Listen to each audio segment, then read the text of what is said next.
राम जय राम जय जय राम श्री राम जय राम जय जय राम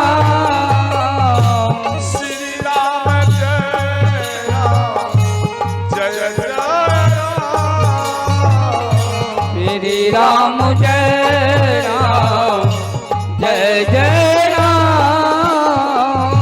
श्री राम जय राम जय जय राम जय राम जय जय राम श्री राम जय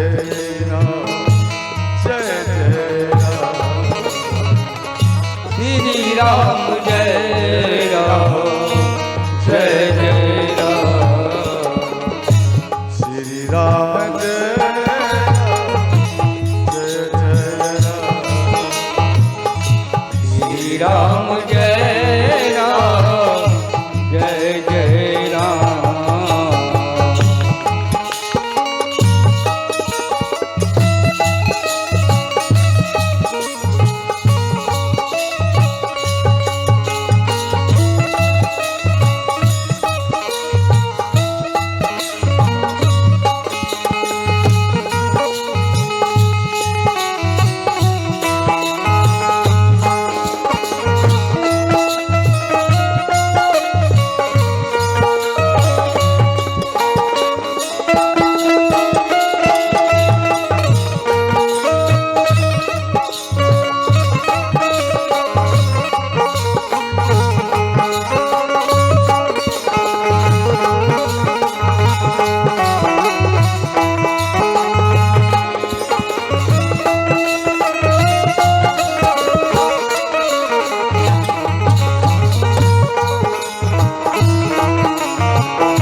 राम जी से पूछे जनकपुर के नारी बता दो बबुआ ओ बता दो बबुआ। अच्छा बता दो बबुआ तो ठीक है लेकिन आप सब करताल बजा दो बबुआ समझ गया। राम जी से पूछे जनकपुर के नारी बता दो हो बता दो लोग बातें काहे गारी बता दो बबुआ लोग बातें काहे गारी बता दो बबुआ। राम जी से पूछे हो राम जी से पूछे जनकपुर के नारी बता दो हो बता दो बबुआ लोग बातें काहे गारी बता दो बबुआ लोग बातें काहे गारी बता दो बबुआ हर हर काहे गारी बता दो बबुआ।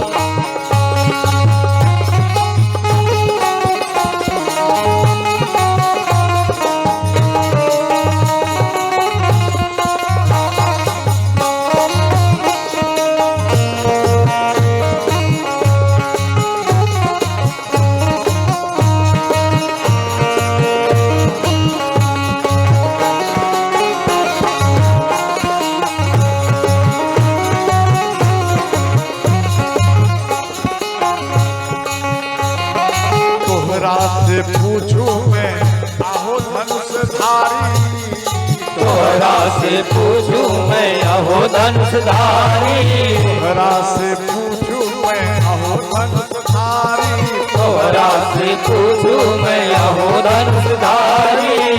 एक भाई गोर काहे एक भाई गोर काहे एक काहे कारे बता दो ओ बता दो लोग बातें काहे गारी बता दो लोग बातें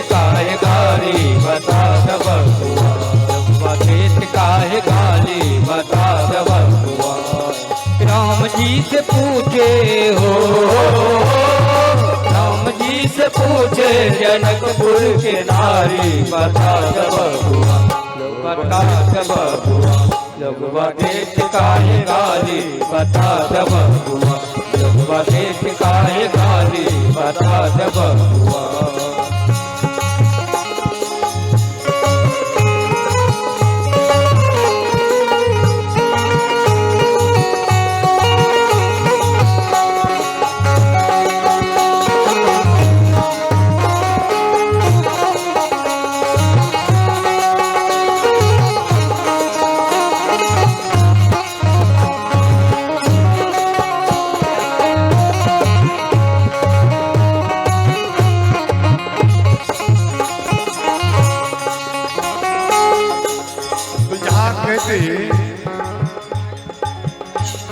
वो वृद्ध माता कहती है, वृद्ध माता जो सुन करके आई अपने सखियों में कहने लगी, एक बात बताओ बहन, महाराज दशरथ जी कितना चतुर है। बोले क्या हुआ बता। राजा दशरथ जी ने कैलन होशियारी, राजा दशरथ जी ने कैलन होशियारी, राजा दशरथ जी ने कैलन होशियारी, राजा दशरथ जी ने कैलन होशियारी। एगो मरद पर एगो मरद पर तीन गो नारी बता द बबुआ, ओ बता द बबुआ लोगवा देख काहे गारी, लोगवा देख काहे गारी बता द बबुआ, लोगवा देख काहे गारी बता द बबुआ, लोगवा देख काहे गारी बता द बबुआ।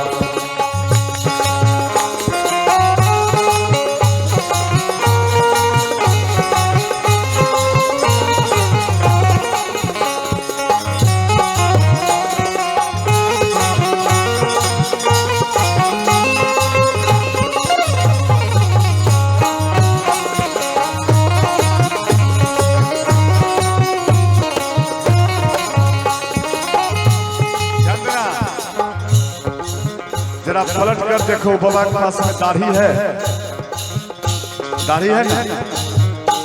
अरे बोलो ना हाँ या नहीं, बाबा की दाढ़ी है बोलो ना हाँ या नहीं, है ना? हो सकता है हमें दिखाई ना देता हो, आपको दिखाई देता हो, तो गुरु वशिष्ठ है मान लो, समझ गया। और वृद्ध माता गाली देती है, कहती है ये बूढ़ा बाबा के पकल पकल दाढ़ी, ये बूढ़ा बाबा के पकल पकल दाढ़ी, ये बूढ़ा बाबा के पकल पकल दाढ़ी, ये बूढ़ा बाबा के पकल पकल दाढ़ी। गुरु वशिष्ठ कहने लगे, रोमपाद मेरे ऊपर अब गालियां शुरू हो गया। तो रोमपाद कह रहे, गुरु जी भोजन बहुत स्वादिष्ट है, आहा जनक महाराज बहुत सुंदर भोजन बनाया है, आज इस भोजन को पाकर के हम गदगद कंठ हो गया है। बोले क्यों नहीं, गालियां सुनूं मैं और भोजन का स्वाद लगे तुझे। बोले गुरु जी बहुत सुंदर भोजन है।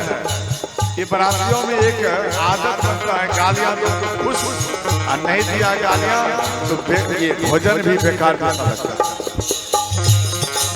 ये बूढ़ा बाबा के पकल पकल दाढ़ी, ये बूढ़ा बाबा के पकल पकल दाढ़ी, ये बूढ़ा बाबा के पकल पकल दाढ़ी, ये बूढ़ा बाबा के पकल पकल दाढ़ी। देखे मैं पातर छितर, देखे मैं पातर छितर, देखे मैं पातर छितर, देखे मैं पातर छितर। आय भरी थारी बता दो बबुआ, ओ बता दो बबुआ लोगवा देख काहे गाली बता द बबुआ, लोगवा देख काहे गाली बता द बबुआ, लोगवा देख काहे गाली बता दो बबुआ, लोगवा देख काहे गाली बता द बबुआ।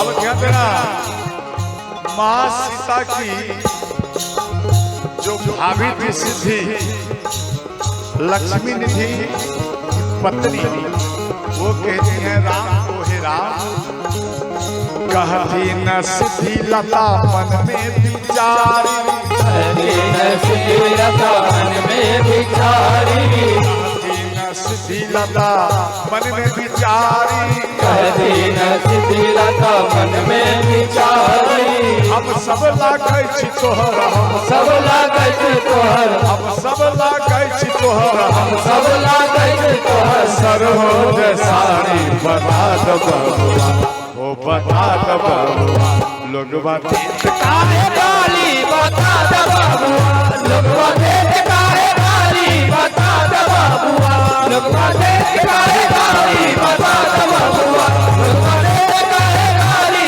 बता द बबुआ लोगवा देख काहे गाली बता द बबुआ लोगवा देख काहे गाली बता द बबुआ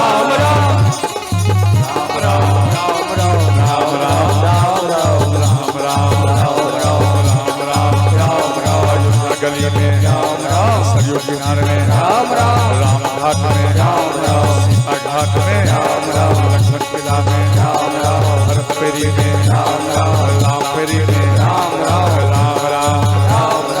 नंदीग्राम में नंदीग्राम में राम एक डेरा में एक डेरा में गली गली में गली में राम राम राम राम राम राम राम राम राम राम राम राम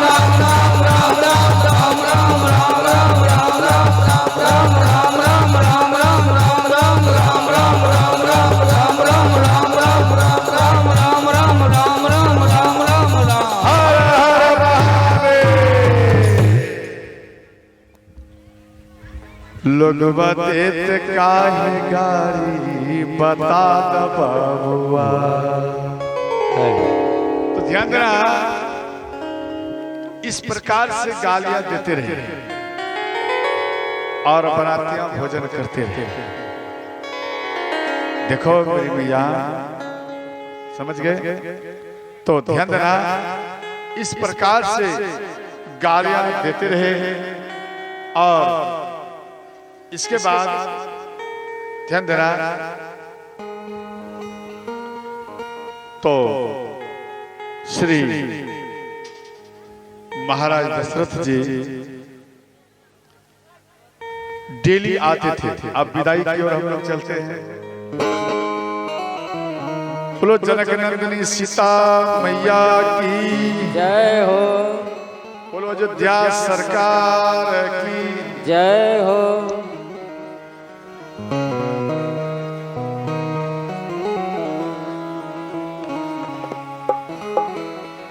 नित उठी बीदा अवधपति मारा, नित उठी बीदा अवधपति मारा, नित उठी बीदा अवधपति मारा।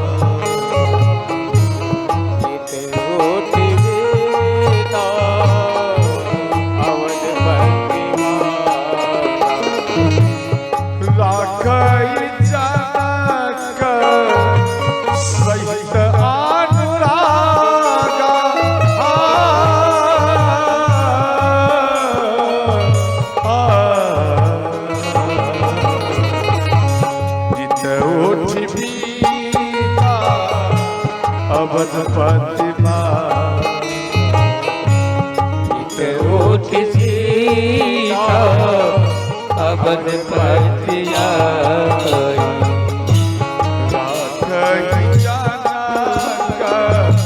सहित आजा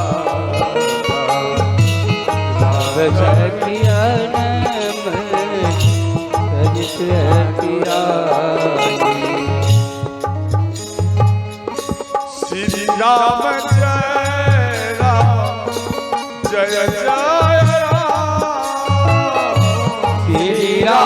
जय राम जय जय राम, श्री राम जय राम जय जय राम, राम जय राम जय जय राम। श्री राम जय राम जय जय राम। श्री राम जय राम जय जय राम। श्री राम जय राम जय जय राम। श्री राम जय राम जय जय राम। श्री राम जय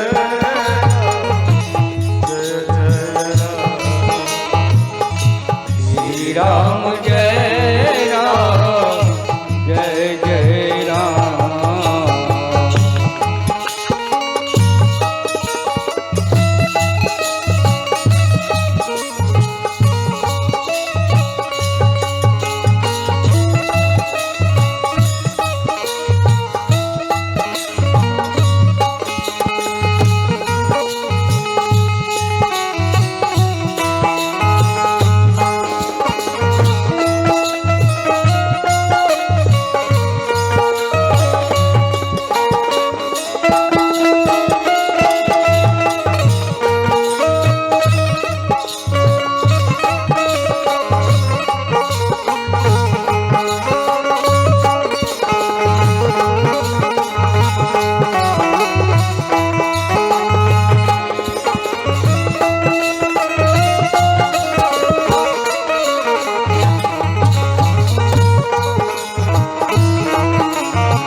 और ठीक से ध्यान देना,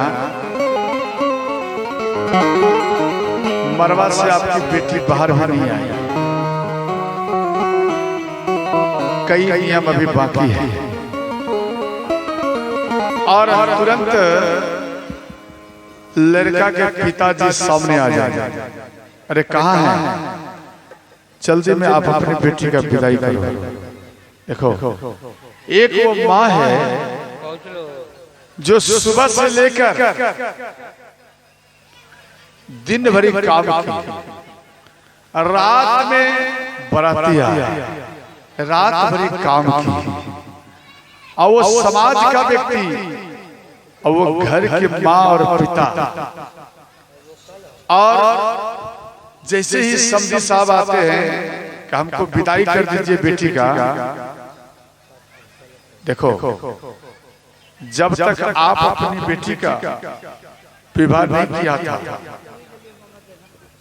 जब तक रिश्ता आपके बेटी का नहीं लगा, रिश्ता नहीं लगा, तब तक आपको उतना असर नहीं आएगा, बेटी के बारे में उतना असर नहीं आएगा। जैसे ही बेटी का रिश्ता कंप्लीट हो जाएगा कि फलाना दिन विवाह होने वाला है, उसके बाद आपको बेटी के बारे में विशेष चिंतन होगा।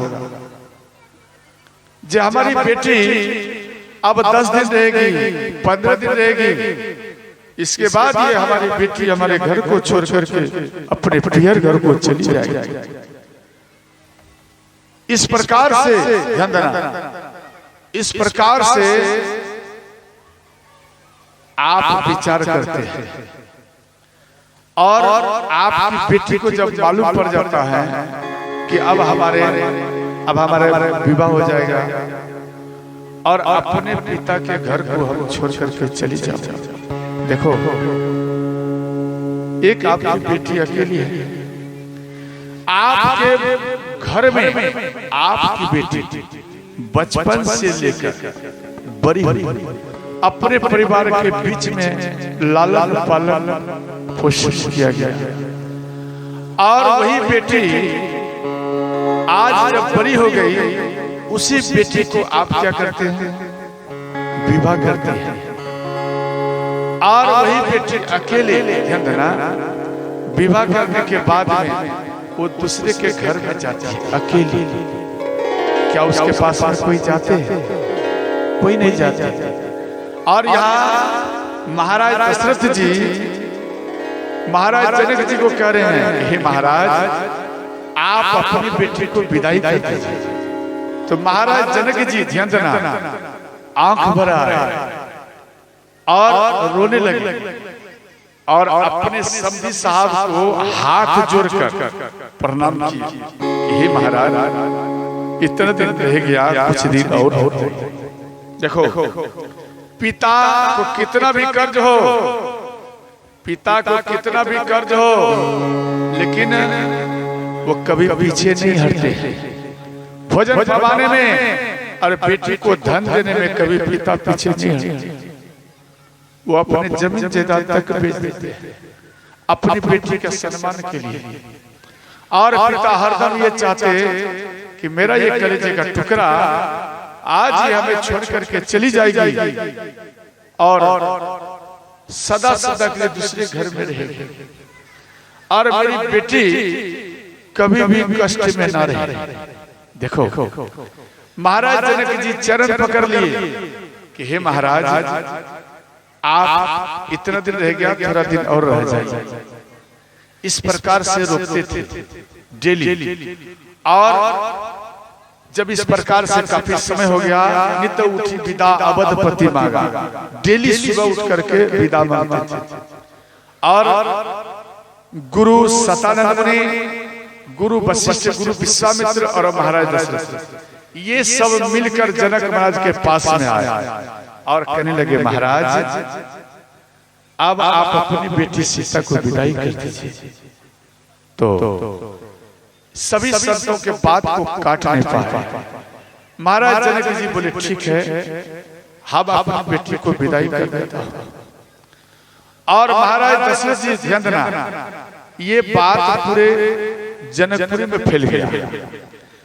तो जो जो माताएं और जनकपुर में बात जान गए कि अब हमारे घर की बेटी सीता का विदाई हुई, तो वो सब जनकपुर में महल को घेर लिए। और इधर महाराज जनक जी सीता के सुनैना के पास में आकर ये बात बताए।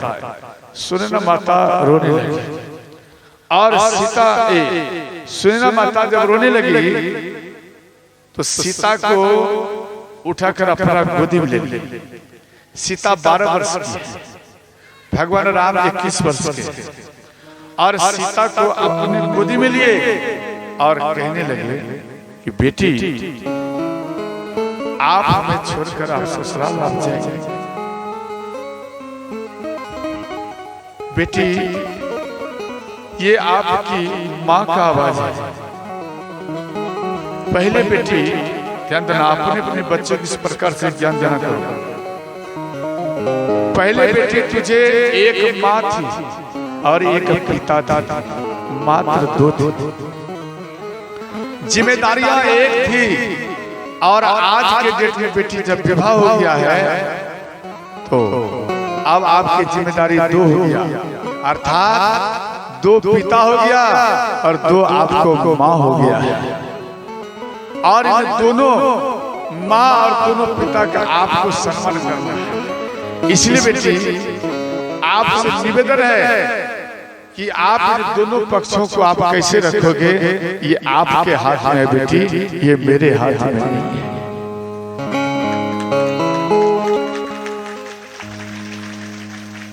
और बेटी, ससुराल में पहले ससुराल वाले को सबको पहले भोजन पवाना, सबको पहले आप भोजन पवाना। अगर कुछ अन्य बच जाएगा तो आप भोजन पा लेना।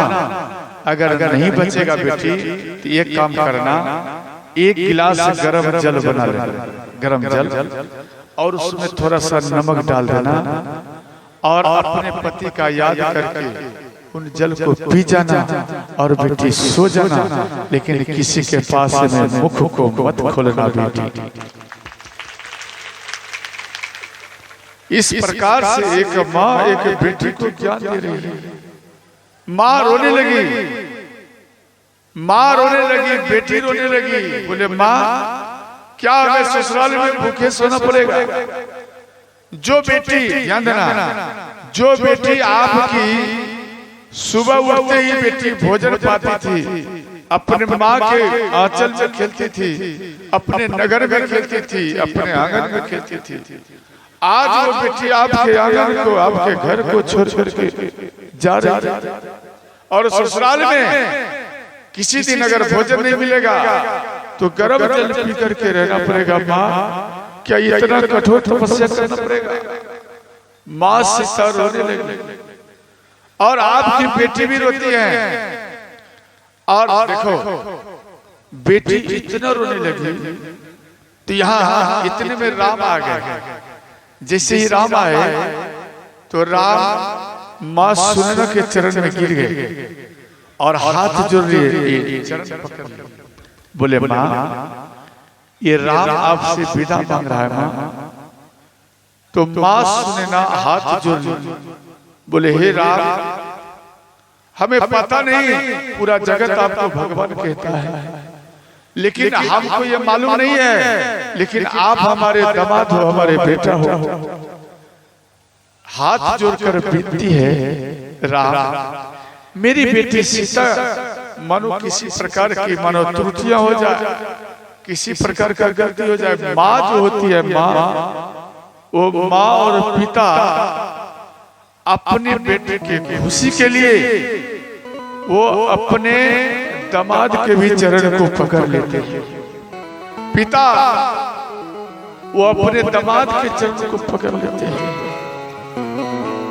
और जब विवाह हो जाता है ना, जब आपकी बेटी ससुराल चली जाएगी तो ससुराल में जब तक विवाह नहीं हुआ था तब तक आपका दामाद ध्यान देना तब तक अच्छा फॉर्मेलिटी निभाया।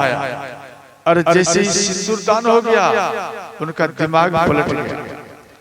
और दिमाग पलटने के बाद जब वो घर जाते हैं तो वो दारू पीता है, वो गांजा पीता है, वो कई प्रकार का विपरीत आहार करता है।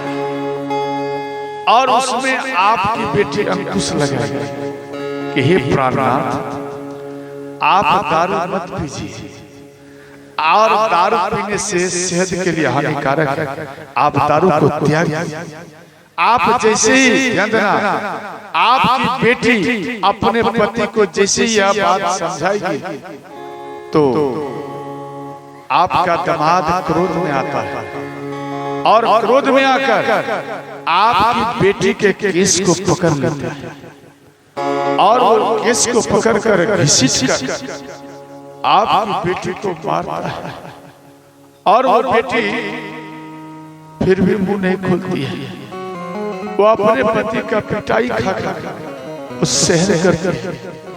और दूर से रहकर बेटी फिर भी समय अगर मिल जाता है अपने ससुराल वाले से तो छुप कर मोबाइल से या ऐसे संकेत करती है माँ आप कैसे घर में हमको विवाह करा दिया, माँ आप कैसे घर में विवाह करा दिया। देख माँ यहाँ पर मुझे तरफा तरफा के पीटा जाता है, हमें तरफा तरफा के पीटा जाता है। माँ क्या ये आपको मालूम नहीं था? क्या ये जानकार नहीं था जे लड़का ऐसा है? माँ जब जान जाती है तो माँ जीते जी वो भूमि में सिर पटक पटक कर वो माता रोती है, वो तरफ तरफ के मार होती है। हे विधाता मैंने ऐसा कौन सा कर्म किया, गलती किया जो मेरे बेटे के नसीब में ऐसा दामाद मिल गया, ऐसा दूल्हा मिल गया। माँ इस प्रकार से रोती है, माँ रोती है और बेटी उधर रोती है। बेटी के केस को पकड़ कर घसीट कर मारता है। और ध्यान देना आपकी बेटी आपके घर में नहीं है, आपकी बेटी ससुराल वाले के घर में है। अगर आपकी बेटी आवाज उठाती है कि आप ऐसा क्यों करते, आप हमारा बात मानिए, तो उधर से एक ननद आएगी, वो आपकी बेटी के समाचार, उधर से आपकी यानी उनकी सास आएगी। जैसे ही उनके बेटा के बारे में बोलेगा वो सास आकर आपकी बेटी के ऊपर तमाचा चलाता है। वो आपकी बेटी टूअर के समान बीच में है, वो आपकी बेटी टूअर के समान है और वो बेटी रो रही है और अंत में पति भी आते और पति भी उसको पीटने लगते, अर्थात पूरा परिवार मिलकर आपके बेटी के ऊपर कर्कश पिटाई करता है। वो आपकी बेटी रोती है, वो तरफ तरफ कर रोती है और कहती है हे पिताश्री, आपने कौन सा जगह हमको विवाह कर दिया, ये पूरा समाज समेत परिवार समेत हमको पीटता है। वो बेटी भोजन नहीं करती है, वो रोती है और वो बेटी सुख करे लकड़ी के समान हो गई, परंतु अपनी माँ को नहीं कहते। और वो बेटी ध्यान देना, वो बेटी दूर में रहकर, वो बेटी दूर में रहकर वो अपनी माँ को याद करती है और भान से याद करती है, माँ मेरे पिता दवाई खाया है या नहीं खाया। वो दूर से रहकर बेटी आपको संकेत करती है, माँ मेरे पिता दवाई खाया है या नहीं खाया। पिता तूफान उठा लिया, हे पिताश्री क्या मेरी माँ भोजन पाई है या नहीं पाई। दूर में रह करके आपकी बेटी आपको बार बार याद करती है और आपके घर में आपके कौन है, बेटा है, आपके घर में बेटा है और एक बार भी आपका बेटा पता हो नहीं कहते माँ अपने भोजन पाई है या नहीं पाई। वो माँ तड़पती है, अपने बेटे का विदाई कर दिया, कर्ज उठाकर जमीन जायदाद गिरवी रख करके ब्याज पर रुपया उठा करके और वो अपनी बेटी का विवाह कर देते हैं माँ और पिता। और वही बेटी जब ससुराल चली जाती है और ससुराल जब चली जाती है तो इधर कर्ज वाले आपके माँ और पिता के ऊपर कर्कश करते हैं कि आप हमें रुपया दो। और आपका जो बेटा है, ध्यान देना, आपका बेटा और पुतोह ये कर्ज वाले के दबाव को सुनकर अपने माँ और पिता को फर्क कर देते हैं, महल से निकाल उसको अलग कर देगा और उनको अलग कर देता है, देगा नहीं कर देता है और वो माँ को महल से बाहर कर देता है, माँ को महल से। और बगल में एक झोपड़ी है, झोपड़ी, उस झोपड़ी में अपने माँ और पिता को दे देते, आप इसमें रहो। और कर्ज वाले आएगा, उनके बेटा को बोलेगा जब आपके पिता कर्ज नहीं दिया, बोले हम अपनी बेटी का शादी नहीं किया, मेरे पिता अपनी बेटी का शादी किया है, इसलिए कर्ज आप मेरे पिता से मांगिए, आप हमसे मांग नहीं सकते। और वो पिता के पास में कर्ज वाला दबाव देते हैं, आप हमको पैसा दे, आपने रुपया लिया क्यों नहीं दे रहा। उनको डांटता है, फटकारता है। वो वृद्ध पिता और वृद्ध माँ, ध्यान देना, उनको भोजन तक नहीं मिलता है। और वो वृद्ध पिता फिर भी मन में ये हिम्मत रखते हैं, अपने पत्नी को कहते कि देवी घबराओ मत, अब हम काम करने के लिए जाएंगे और काम करेंगे, मजदूरी करेंगे और हम तुझे भोजन ला के, अन्न नहीं है तो क्या हुआ, भोजन ला के दूंगा, मेहनत मजदूरी करके, और कर्ज वाले को भी हम रुपया चुकता करेगा। इस प्रकार से पिता बोलते, और वो आपके पिता वृद्ध हैं, शरीर काम नहीं कर रहा है, महल में जाते हैं काम करने, ईटा सिर पर लेकर दूसरी मंजिल पर चढ़ाते हैं वो वृद्ध पिता। और वो वृद्ध पिता ईटा लेकर जाते हैं। एक दिन भोजन उसके घर में नहीं है तो वो पिता रोने लगे, बोले देवी मेरे घर में थोड़ा सा भी भोजन नहीं है। तो उन्हें फीवर था उनके शरीर में, फिर भी वो हिम्मत किया, नहीं आज भी काम करने के लिए जाऊंगा और 2 रुपया अवश्य मिलेगा। और वो मेहनत करने के लिए गया, ईटा लिया, शरीर कांप रहा, वो पिता का शरीर कांप रहा। पिता रोते हुए फिर भी किसी प्रकार से ईटा को उठाया और जैसे ही स्त्री में जा रहे थे शरीर कांप गया, चरण फिसल गया और ईंटा लेके वो पिता धाक से जमीन में गिर गया और वो ईंटा से छूट गया, सिर से रक्त बहने लगा और वो पिता रोने लगे। हाथ में चोट आया, सिर में चोट आया, वो पिता रोने लगे और अपने घर में आकर कहने लगे, देवी आज मेरा शरीर काम नहीं किया, आज मेरे शरीर में फीवर है देवी, आज भोजन में नहीं ला पाया, क्षमा करना देवी। तो वो पिता वो माँ गरम जल 2 गिलास में कर देती है और अपने पति को 1 गिलास में दे दिया और 1 गिलास स्वयं ले लिया और रात में वो गरम जल पी करके वो माँ और पिता भूखे सो जाते। एक बार भी बेटा तो पलट कर नहीं देखते कि मेरी माँ भोजन पाई या नहीं पाई, वो पिता रोते रहते।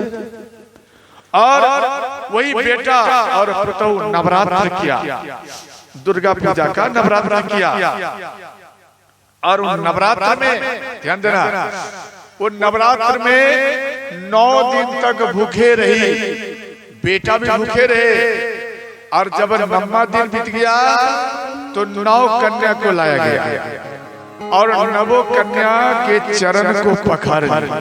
ध्यान देना, आपकी पुतौ और बेटा 9 कन्या के चरण को पखार लिया और वो चरणामृत को पति पत्नी मिलकर पी गए। ध्यान देकर समझना, वो इधर पी गए और एक माँ है जो बाहर में तरफ रही है, एक बार भी उनको नहीं देखा और माँ पिता कह रही हैं, ध्यान देना, माँ कहती है कि हे नाथ, आज मेरा बेटा का नवरात्र पूर्ण हो गया है, आज कई कन्या को बुलाया है, हमको भोजन पवा रही है, बेटी पुतहु और बेटा भोजन पवा रहे हैं, आज मेरा बेटा हमको अवश्य भोजन देगा, इसलिए हम थोड़ा इंतजार करते हैं। माँ सुबह से बैठकर इंतजार में, इधर बेटा पुतहु 9 कन्या के चरणामृत को पी गए, अंत में उनके चरण को रंग से रंगाया, समझ गए, और उनको बैठाए, आसन में बैठाए, पंखा किए, भोजन पवाए, वस्त्र दान किए, द्रव्य दान किए, समझ गए। इसके बाद दंडवत करके 9 कन्या के चरण में प्रणाम, ध्यान देकर समझना, और इसके बाद उस कन्या को पंखा भी किए और उसके बाद उसको विदाई। जब उसको विदाई किए, गेट को खोले, 9 कन्या निकल गए, गेट खुला रह गया, सामने में माँ रहती है और पिता रहते हैं। अब वो माँ पिता बैठकर एक चौकी पर, ध्यान देना, टूटे हुए चौकी पर इंतजार कर रहे हैं, अब मेरा बेटा मेरे लिए भोजन लेकर आएगा, अब मेरा बेटा भोजन लेकर आएगा। इसी प्रकार से माँ और पिता विचार कर रहे हैं, अब मेरा बेटा आएगा, अब मेरा बेटा आएगा। 10 बजे से 8 बजे से 10 बज गया, 10 से 12 बज गया, 12 से 2 बज गया, 4 बज गया, 6 बज गया। सुबह से भूखे प्यासे माँ पिता बैठे हैं, कब मेरा बेटा आएगा।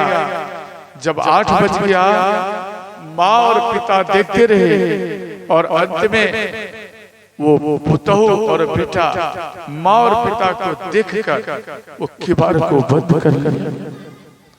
जैसे ही किवाड़ को बंद कर लिया, ताला लगा लिया, माँ रोने लगी। माँ रोते हुए अपने पति को कह रही है, हे प्राणनाथ, लगता है मेरा बेटा बदल गया है, मेरा बेटा आज नवरात्र किया, आज एक माँ को भोजन पवाना चाहिए, आज मेरा बेटा लग रहा है संस्कार भूल गया और मेरा बेटा संस्कार भूल गया है और हे नाथ, अब लग रहा है मैं भूखे ही सोना पड़ेगा। एक माँ, ध्यान देना, माँ को आपने भोजन नहीं दिया, पिता को भोजन नहीं दिया, क्या आपका नवरात्र पूर्ण होगा? बोलो, कभी होगा नवरात्रा पूर्ण होगा? कभी नहीं होगा। आप चाहे मेला में लाख रुपया खर्चा करो दुर्गा मैया के दरबार में, चाहे लड्डू चढ़ाओ, चाहे भंडारा करो दुर्गा माता के दरबार में, जैसे यहाँ भी भंडारा होता है, याद रखना जो भंडारा देता है उनका भी ये हो सकता है, अगर उसका नियत माँ के प्रति विशेष है तो उसको ज्यादा लाभ मिलेगा, अगर नहीं है तो लाभ नहीं मिलेगा, इतना याद रखना। जो माँ भूखे प्यासे तड़प रही है, फाटा हुआ वस्त्र पहनकर माँ पिता रात में माँ के वस्त्र को सीते हैं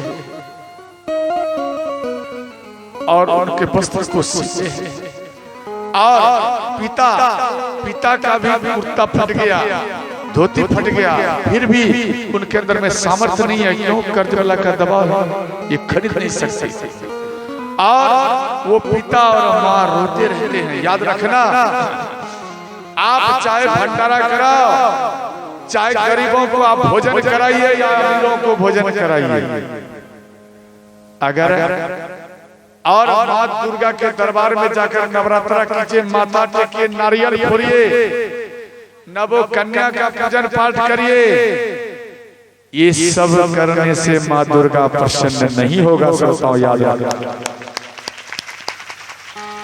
ध्यान देना। अगर माँ दुर्गा को आप प्रसन्न करना चाहते हैं तो आप एक काम करिए, माँ दुर्गा के पास में एक अगरबत्ती भी मत जलाइए, माँ दुर्गा के मंदिर में भी मत जाइए, आप अपनी माँ के पास में रहिए और माँ को 9 दिन तक, ध्यान देना, 9 दिन तक आप इनका वस्त्र का सफाई करो, 9 दिन तक माँ के वस्त्र को पहराओ, पिता के वस्त्र को पहराओ और इनको भोजन पवा दीजिए। आप भी भोजन पाइए, नमक समेत पाइए, समझ गए? पूर्ण तरीका से पाइए पति पत्नी। जब 9 दिन हो जाए, याद रखना, अंत में जब 9 दिन हो जाएगा, याद रखना, माँ पिता तो खुश होंगे ही, उससे ज्यादा माँ दुर्गा ही प्रसन्न हो जाएगी।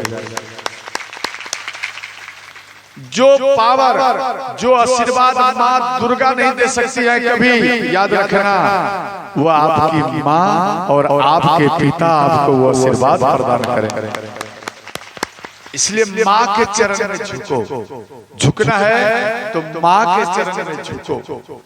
यहाँ अपनी बेटी को ज्ञान देती और माँ सुने ना, राम के चरण में गिर गई और कहने लगी, हे राम, मेरी बेटी सीता ये कोमल है, ये कभी कठोर काम नहीं किए, अगर मेरी बेटी सीता से किसी प्रकार का भूल हो जाए, किसी प्रकार का त्रुटियां हो जाए, तो आप मेरी बेटी सीता को क्षमा करना और उनके तरफ से आपके चरण में हम क्षमा मांग रहे हैं। माँ क्षमा मांगती है, राम के चरण को पकड़ लिए और जैसे ही चरण को पकड़ लिए, ध्यान देना, यहां पर दिया गया,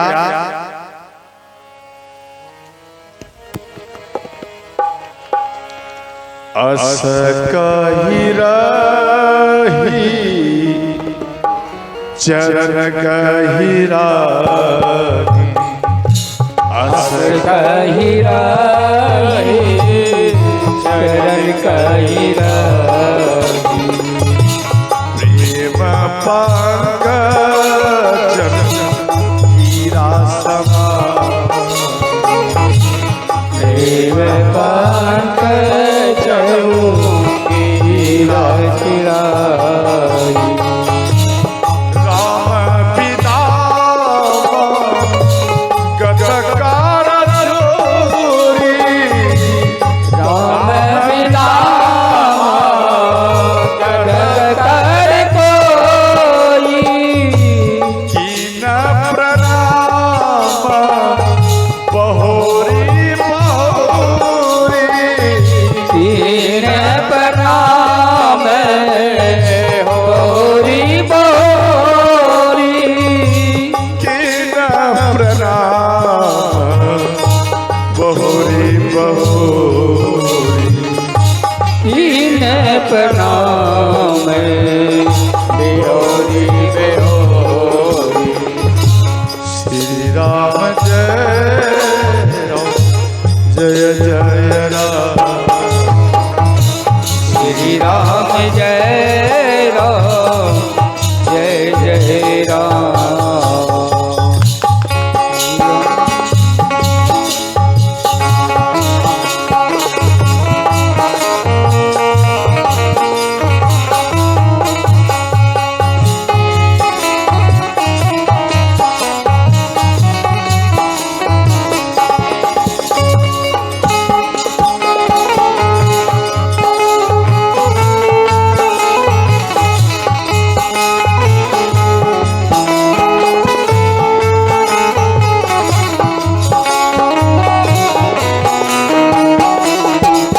भगवान राम को बोली, हे राम मेरी बेटी को आप क्षमा कर देना। ध्यान देना, भगवान राम बोले, हे माता हम सीता को प्राण से भी ज्यादा प्रेम होगा माता, आप मत घबराइए इस बात के लिए। ये भगवान राम अपना बात बताए और अंत में भगवान राम चले आए। इधर अपनी बेटी को ज्ञान दे रही है माँ, सुने ना। तो माँ कहती, बेटी तू मेरे घर की, देखो एक बात से बेटी का कलेजा पिघल जाता, वो रो जाती है। आपके घर में बेटी है, अगर बेटी में लड़ाई हो गया तो माँ और पिता भी कभी कभी बेटी को कह देते हैं, अरे ये पराई घर की है बेटी। आप कह देते हैं कि ये तो पराई घर की है। जब ये बेटी ससुराल जाती है, जब वहां पर भी झगड़ा मानो किसी प्रकार का दिक्कत हुआ तो वहां पर भी कहता, अरे क्यों इसको कुछ बोल रही है, तो पराये घर से आई है। अर्थात आपकी बेटी आपके घर से भी पराई और ससुराल से भी पराई। क्या आपकी बेटी के दिल में चोट नहीं पहुंचता होगा? आपकी बेटी के हृदय में चोट पहुंचता है, इसलिए भूल से भी अपनी बेटी को पराई कहकर मत पुकारना। और विशेष बात ध्यान देना, बेटी को अगर विदाई करना, ध्यान देना, बेटी को अगर विदाई करना तो आप अपने हाथ से कुछ दहेज मत देना। आप अपने हाथ से कुछ मत देना। तो किसे दिलाना है? पुतोह के हाथ से। ध्यान देना, आप अगर अपने पुतोह के हाथ से दिलाएंगे तो आपके उनके अंदर में आदत बन जाएगा। नहीं समझे? आदत बन जाएगा और आपके मरने के बाद भी आपकी बेटी आएगी, वो स्वागत आपकी पुतोह करेगी। अगर आप अपने से केवल जिंदगी भरी अगर आप अपनी बेटी को दान करते रहेंगे तो याद रखना, आपके मरने के बाद में आपकी बेटी का नेहरा समाप्त हो जाएगा। वो बेटी आएगी, वो बेटी कभी अगर नहीं आएगी तो रक्षाबंधन में अवश्य आएगी। अपने भाई की कलाई में हाथ में कलाई में रक्षा बंधने के लिए आएगी। जैसे ही आएगी तो किबार बंद रहेगा, किबार बंद है और आपकी बेटी की किबार को खटखटा रही है कि भैया किबार को खोलो, भैया किबार को खोलो। और आपकी बहन आज आपकी कलाई में रक्षाबंधन बांधने के लिए आई। और आपकी जो भाभी है, आपकी जो पुतोह है, वो पुतोह किबार को नहीं खोलेगी और आप रोते रहे, भैया किबार को खोलो, भैया किबार को खोलो। और आपकी भाभी किबार को नहीं खोलेगी और अंत में आप उन दरवाजे में रोते रहे, सुबह से लेकर दिन भर रोएंगे। और जब माँ चली जाती है तो बेटी के लिए नेहरा भी समाप्त हो जाता है। और वो अपने भैया के लिए वो बार बार रोती है कि भैया कलाई में बांधे दो भैया। अगर अनायास काफी समय पर इंतजार करेंगे, पहले तो वो आपकी जो भाभी है वो बोल देगी, अरे ये तो आई है, आज कपड़ा लेने के लिए आई है, आज रुपया लेने के लिए आई है, इसीलिए इस पूर्णिमा के समय में आई है। रक्षाबंधन का तो एक बहाना है, अब इनको देना पड़ेगा। किबार को बंद कर देता है। अगर अनायास किबार खुल गया तो बहन तड़पने लगती है अपने भाई का दर्शन करने के लिए, और वो भाई जाकर चरण में गिर जाते हैं। बहन चरण में, भैया क्या इस बहन ने कुछ अपराध किया जो आप किबार को नहीं खोले? क्या कुछ अपराध किया हो, आप क्यों नहीं किबार खोले? तो भाई का भी मन पिघल जाता है, भाई भी रोने लगता और बहन कहती भैया मेरे पिता थे, मेरी माँ थी। तो एक बार में ध्यान देना, अगर आपकी माँ वृद्ध भी है, पिता वृद्ध भी है, बीमार भी है, खाट पर गिरे हुए हैं, अगर आप की बार में एक बार बोलोगे माँ की बार को खोलो, की बार को खोलो, आपकी माँ आपके पिता सुन करके दौड़ते हुए उन स्थिति में भी और दौड़ते हुए आएंगे, ये देखे मेरी बेटी आई है, की बार को खोल दे। वो पिता खोल देंगे लेकिन बेटा तो नहीं आता। अगर कंगन यानी मानो कलाई में राखी बांध भी दिया, अगर बांध भी दिया तो उधर से ताना मारेगा, आपकी बहन है तो आ गया है, ताना मारेगा। और आपकी बेटी रोती है और कहती है भैया हमको आपका धन नहीं चाहिए, हमको आपका धन नहीं चाहिए भैया, आप एक काम करना अपना धन रखिए बस भैया। आप ऊपर वाले से ही मांगते हैं कि ये कलाई जब तक मैं जियूं ये मेरा भैया अमर ही रहे, अमर ही रहे।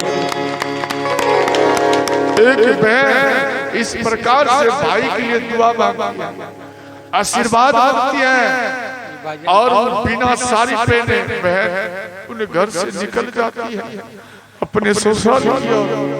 अपने ससुराल वाले से बचने के लिए वो 10 रुपया 20 रुपया जमा करके रखती है वो आपकी बेटी, और वो एक बाजार में जाकर एक वस्त्र खरीद लेती है और वो आपकी बेटी वस्त्र को पहनकर, वो वस्त्र को पहनकर और इसके बाद वो ससुराल जाती है और ससुराल में जाके कहती है ये मेरे भैया ने ये वस्त्र दिया है, ये मेरे भैया ने दिया, मेरी माँ नहीं भी है, मेरे पिता नहीं भी है, तो भी मेरे भाभी और मेरे भैया मुझे स्वागत के साथ विदाई।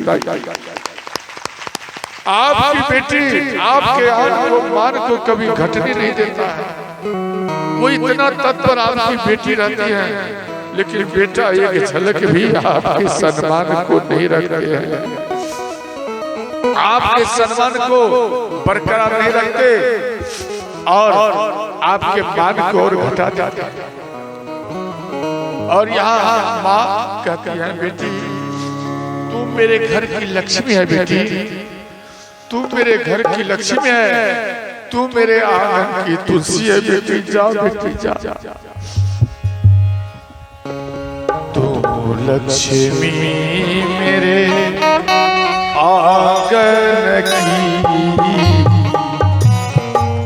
लक्ष्मी मेरे आंगन की,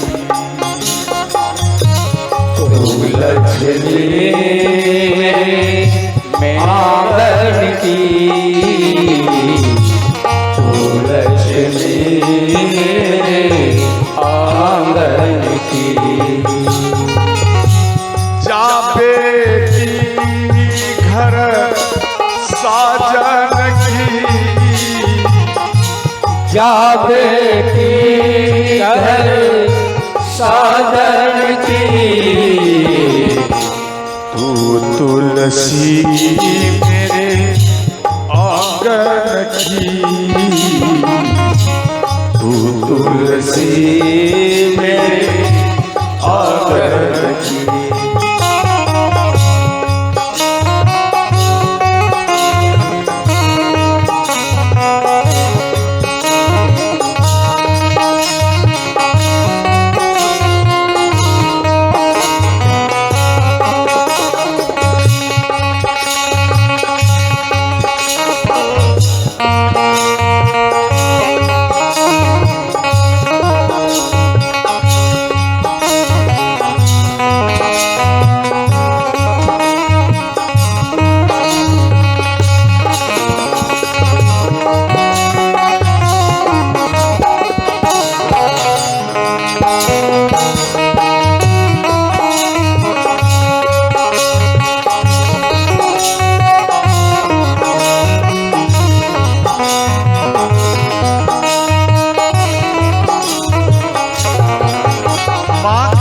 बेटी आपके ऊपर जो संकट आने वाला है,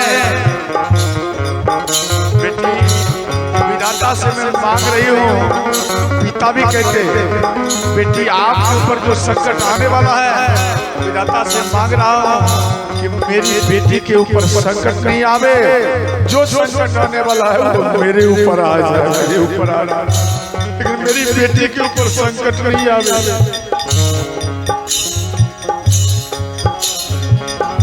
साथ रहेगी माँ की दुआएं, दूर रहेगी सारी बुराई। साथ रहेगी माँ की दुआएं, दूर रहेगी सारी बुराई। नन्ही कली मेरे उपवन की, नन्ही सी कली मेरे उपवन की। तू लक्ष्मी मेरे आंगन की, तू लक्ष्मी मेरे आंगन की। बेटी एक बात बताओ, जब आप छोटी थी तो उन समय में बेटी आप बिछावन पर मलमूत्र कर देती और उन मलमूत्र को हम सफाई करके और उन मलमूत्र पे हम सो जाते। और बेटी उन समय में सूखे वस्त्र पर आपको हम सुला दिया करते। और जब तक आप नहीं सोती थी बेटी, तब तक हम भी सोते नहीं थे बेटी, हमको भी नींद नहीं आते थे। और वो नींद की जब सो जाते हैं तो सारा खो देते हैं। उसी प्रकार से बेटी आज तो मेरे आंगन से जा रही है। नींद की जैसी दौलत खोई, जब तू सोई तब मैं सोई। नींद के जैसी दौलत खोई, जब तू सोई तब मैं सोई।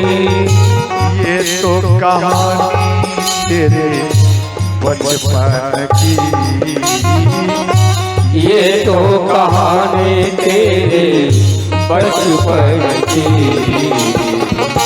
तू लक्ष्मी मेरे आंगन की, तू लक्ष्मी मेरे आंगन की। यहाँ कहते हैं बेटी बचपन से लेकर आपको पाल करना बड़ा किया, आप हमारी थी। और जैसे बेटी आपके मांग में सिंदूर दे दिया,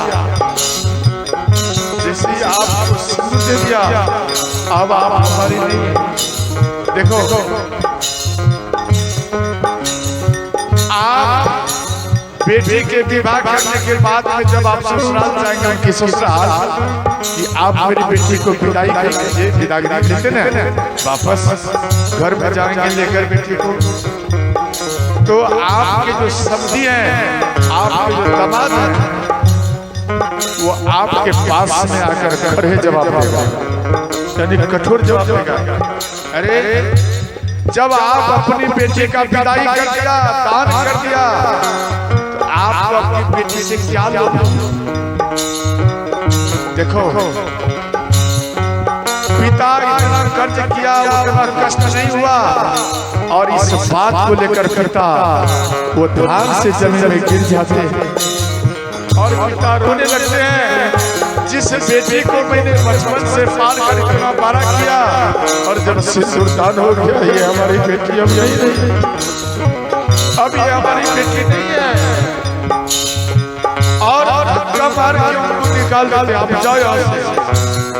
अगर बेटी जान जाती है कि मेरे पिता को धक्का मार के बाहर कर दिया, और इतना कठोर वचन बोला है, वो बेटी रोते हुए आती है और पिता के चरण में, ध्यान देना, वो पिता के चरण में जाकर के गिर जाता है और वो बेटी कहती है, पिताश्री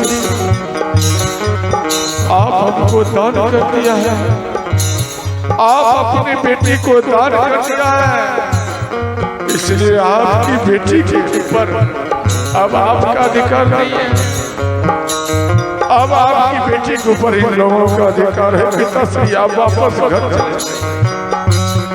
मेरी माँ को आप संभाल के रखना, मेरी माँ को कोई कष्ट नहीं। और बेटी जब आप चले आते हैं वापस तो आपकी बेटी तरफ तरफ करके रोती है, वो माँ माँ कहकर रोती है, पिता पिता कहकर रोती है बेटी।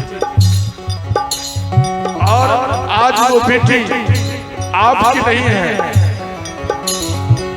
सब कुछ है अब साजन तेरा, कुछ भी नहीं हक